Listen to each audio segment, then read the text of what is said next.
El cristianismo, como religión histórica que es, depende de una serie de eventos que han de haber pasado tal cual son narrados en los evangelios.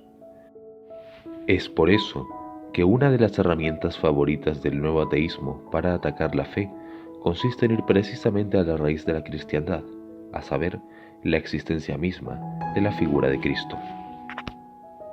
¿Existió Jesús? Es una pregunta válida, ciertamente, aunque, como veremos, algo tonta en el contexto del conocimiento actual. En el presente artículo, les mostraré cada una de las principales teorías que pretenden explicar el origen del cristianismo sin un Jesús histórico, refutándolas una a una. Sin más dilaciones, comencemos. La primera de estas hipótesis será, desde luego, la más famosa. Jesús como una amalgama de mitos paganos, reunidos en una figura mítica de un dios hombre y salvador de una especie muy común en su época. Esta explicación procede originalmente de la escritora New Age autodenominada Acharya S., famosa, en parte, por haber sido citada en el pseudo-documental Zeitgeist. En su obra de 1999, La conspiración de Cristo, la historia más grandiosa jamás vendida, trabajó a partir de las afirmaciones teosofistas de fines del siglo XIX y principios del XX, la noción de un paralelismo entre las historias de Jesús y los mitos paganos, no sin exagerar, huelga decir, realizando el clásico salto lógico de la nueva era de similitud a paralelo y de ahí a conexión y causalidad. En español, quizá el máximo exponente de esta hipótesis es el filósofo renacentista del siglo XXI Dallas Review, quien en una de sus 50 pruebas de que Dios no existe, se hace eco de esta idea. A continuación, refutaré 3 de estos supuestos paralelismos, en particular los de Horus, Mitra y Krishna. Empecemos por Horus. La afirmación de que Horus nació el 25 de diciembre es falsa de toda falsedad. Y es que de acuerdo a la historia mitológica egipcia, el cumpleaños de Horus se celebra en la temporada de Hoyak, meses de octubre y noviembre, y no en diciembre. Tampoco nació de una virgen. Hay 2 relatos del nacimiento del heredero de Ra. El más famoso es que Horus nació de su madre Isis, que no era virgen, sino la viuda de Osiris asesinado. A través de la magia, Isis, reconstruyendo el cuerpo del descuartizado Osiris, se impregnó con su falo.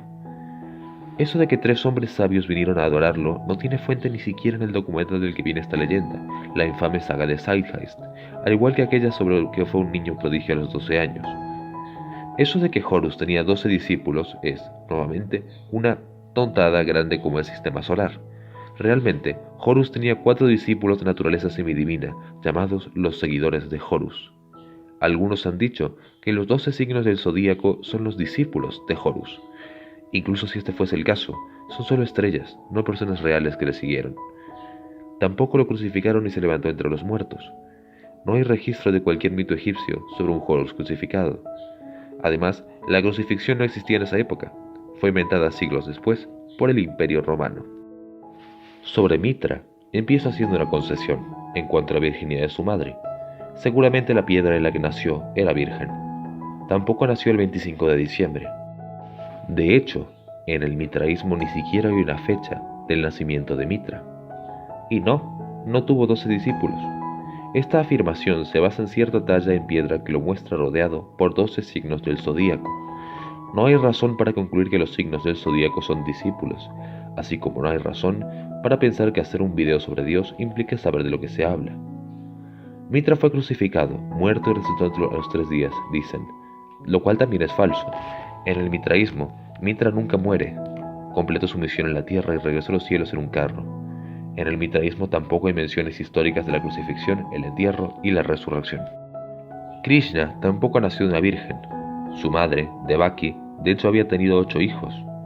Tampoco fue crucificado.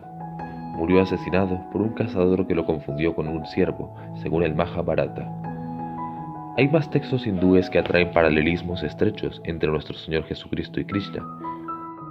Sin embargo, estos textos fueron escritos siglos después del Nuevo Testamento. En conclusión, no, Jesús no puede ser una imitación de dioses paganos. Prosigamos. Además, esta hipótesis es particularmente improbable debido a la gran cantidad de evidencia de que los primeros seguidores de la secta de Jesús eran judíos devotos, un grupo para el que la idea de adoptar algo pagano hubiera sido totalmente inaceptable y blasfema. Estamos hablando de gente que se cortaba el pelo porque el pelo demasiado largo estaba asociado al paganismo, y que por las mismas razones rechazaban la gimnasia y los teatros. Y es que, aunque sabemos que la iglesia primitiva pasó por un periodo tumultuoso, tratando de acoger a los no judíos, hay un trecho importante entre eso y afirmar que estas personas adoptaron los mitos de Horus o Dionisio para fusionarlos en la historia de un Mesías que nunca existió, pero luego olvidar unas pocas décadas después que nunca existió. Absurdo, ni más ni menos. Hipótesis número 2. Jesús era un ser celestial que existía en un reino debajo de la luna y no fue considerado un ser terrenal hasta más tarde. Esta hipótesis fue presentada por un autor mítico autoeditado de nombre Earl Doherty, primero en El rompecabezas de Jesús y luego en Jesús ni Dios ni hombre. La tesis de Doherty tiene más de un defecto. En primer lugar, afirma que este Jesús mítico celestial se basó en una visión platónica media del cosmos, que sostenía que había un reino sublunar carnal en los cielos, donde los dioses vivían y ejecutaban sus mitos, el lugar en que Mitra mató al toro cósmico, donde Atis vivió y donde Jesús fue crucificado y resucitó. El problema es que Doherty hace realmente poco para respaldar esta afirmación. Y aunque los lectores no especializados puedan darse cuenta de esto por la forma en que se presenta esta idea, no es algo aceptado generalmente por los historiadores del pensamiento antiguo, sino una hipótesis enteramente suya. Hace que parezca que la idea es común entre especialistas en filosofía platónica, sin explicar que es algo que él ha inventado. Al respecto, el erudito bíblico también ateo Jeffrey Gibson ha concluido que la posibilidad de su hipótesis depende de no tener un buen conocimiento de la filosofía antigua, específicamente del platonismo medio. De hecho, se vuelve cada vez menos plausible cuanto más se sabe de la filosofía antigua y, especialmente, de dicha forma de platonismo. En segundo lugar, la hipótesis de Doherty requiere que los primeros escritos cristianos sobre Jesús, las epístolas paulinas, hablen sobre este Cristo celestial y no sobre uno histórico. Sin embargo, es innegable para quien quiera verlo que éstas contienen más de una referencia a un Jesús terrenal que no encaja en absoluto con la misma. Doherty ha dedicado una gran cantidad de palabras en sus 2 libros a explicar las formas en que se pueden leer estas referencias para que su tesis tenga sentido, pero estas son, en el mejor de los casos, fantasiosas. Finalmente, las explicaciones de Doherty sobre cómo esta secta del Jesús celeste dio lugar a la del Jesús terrenal y desapareció rápidamente sin dejar rastro, es difícil de creer. A pesar de ser la forma original del cristianismo y sobrevivir según él hasta bien entrado el siglo II, esta secta no ha dejado ningún rastro y no se la soñó hasta que llegó él y dedujo que debió existir. Esto es casi imposible, sencillamente porque el cristianismo primitivo era una fe diversa, pendenciera y con una gran cantidad de sectas y herejías, todas discutiendo y luchando por la supremacía. Y si sabemos de la mayoría de esas herejías, es por los escritos ortodoxos que las atacan y refutan sus afirmaciones y doctrinas. Doherty espera que creamos que, a pesar de toda esta literatura que condena y refuta a los herejes, no hay nadie que se moleste en mencionar este cristianismo original que menciona que Jesús nunca estuvo en la tierra. Doherty es mucho más popular entre los ateos que las imaginaciones de Arsaria es, pero no tuvo ningún impacto en la esfera académica, lo cual es, obviamente, producto de una conspiración. La tercera hipótesis resta que Jesús comenzó como una figura alegórica y simbólica del Mesías que se historizó en una persona real.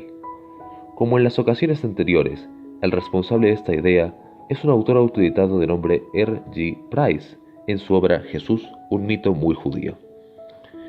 A diferencia de Arsaria y Doherty, Price al menos tiene en cuenta el hecho de que las historias de Jesús y los primeros miembros de su secta son enteramente judías, por lo que las fantasías de mitos egipcios o filosofía griega platónica no van a funcionar como punto de origen para ellas. Según esta versión, Jesús fue una idealización de cómo sería el Mesías que se convirtió en una figura histórica real por error y malentendido. En este caso, se puede criticar lo mismo que a Doherty.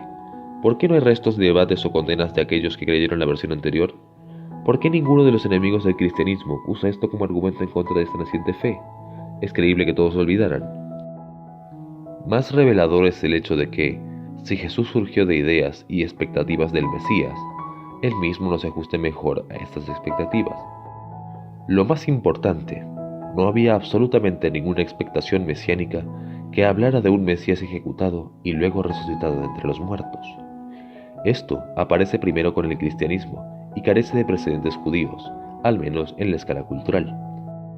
Que el centro y clímax de la historia de Jesús se basaron en ejecución, hablando con franqueza, vergonzosa, no tenía sentido si surgió de las expectativas hebreas sobre el Mesías, ya que no contenían nada al respecto, con lo que este clímax solo tiene sentido si realmente sucedió.